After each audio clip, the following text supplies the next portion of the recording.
Tonight on This Week in Mad Men, Megan turns out to be quite the little coquette. Lane Price starts accepting tips. Ken explains his love of fine teas, and much, much more. So grab your ticket to the Bean Ballet because the curtain's about to go up.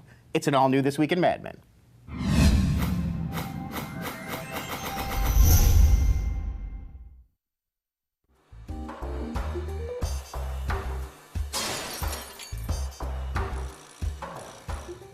We'll figure it out.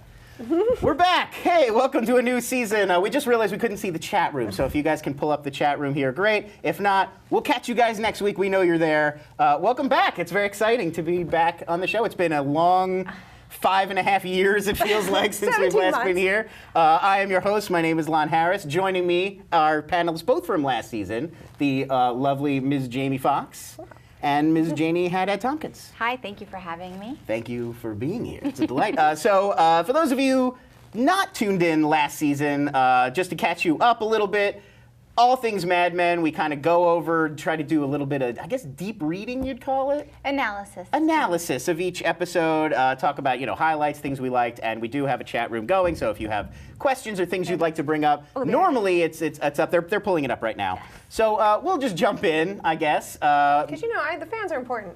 Because I think we have fantastic fans because they really want to discuss the interactive part is crucial. It's crucial, and more so than pretty much any other podcast. Maybe I love all the podcasts I'm on. I don't have a favorite, but more than most podcasts, the fans really into it, like calling us out, like really challenging us to stay on our toes. Yes. I remember we had one guy last season that was always predicting he was always predicting everything. We kept calling him Matt Weiner. Remember Generic Mammal, I believe was the guy's name. But he was so spot on with his predictions. We kept saying it was Matt Weiner. Yeah, no, it was right. I mean, these people are right there with us, watching every episode exhaustively and trying to pull everything that they can. Well, I don't know about you guys, but I have been hibernating since the last season. Well, there was nothing to live for. I got into Downton a little bit to kind of fill the void, but it wasn't. Yeah, I got into Downton. But it was about it's not the same. Yeah, I mean, I love Breaking Bad. We were talking about Game of Thrones before the show started. There's a lot of other shows out there, but there really doesn't seem to be anything that has this level of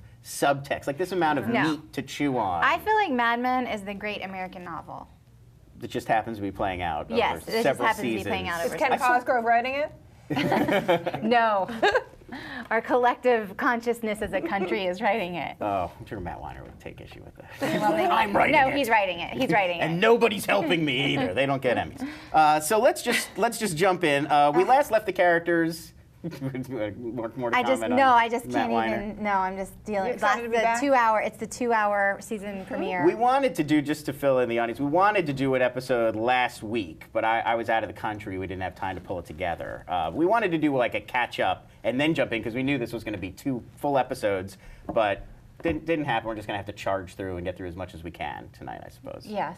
So we last left the characters in October of 1965. We pick up, they didn't say what year it was, but we could sort of intuit it must be the next year, Memorial Day weekend. Yes. It's June 66. June 66. So it's been about 7 months since we last left the characters. And I got to say, like, to me, this almost felt like less a season premiere, more like almost a reboot of the show. It felt like a lot of the things that were going on last season, you had, Don and his relationship with Faye Miller, Betty's marriage with Henry kind of coming apart, all this talk about Sterling Cooper Draper Price going under, maybe not even going to survive.